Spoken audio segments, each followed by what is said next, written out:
মানুষ বানার ব্যবস্থা হইল ইলম।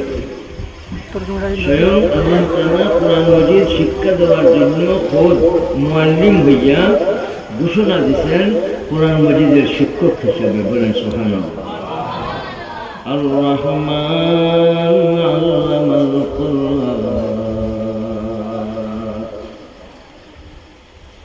আল্লামা সৈয়দনা ইলিয়াস রহমতুল্লাহ আলাইহি ৬টা নম্বর বয়ান করতে যাইয়া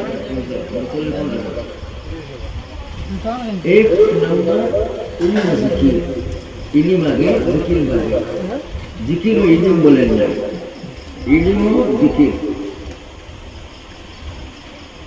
আল্লাহর রাসূল সাল্লাল্লাহু আলাইহি ওয়াসাল্লাম ইলমের পাওয়ার সম্পর্কে ঘোষণা দেন, লা তাকুমুস সাআহ। জনাব রাসূল করিম সাল্লাল্লাহু আলাইহি ওয়াসাল্লাম জিকিরের পাওয়ার সম্পর্কে ঘোষণা দেন, লা তাকুমুস সাআহ। ইলমের ব্যাপারেও বলেন লা তাকুমুস সাআহ, জিকিরের ব্যাপারেও বলেন লা তাকুমুস সাআহ। বলেন সুবহানাল্লাহ। সাআহ মানে কিয়ামত। এই কিয়ামত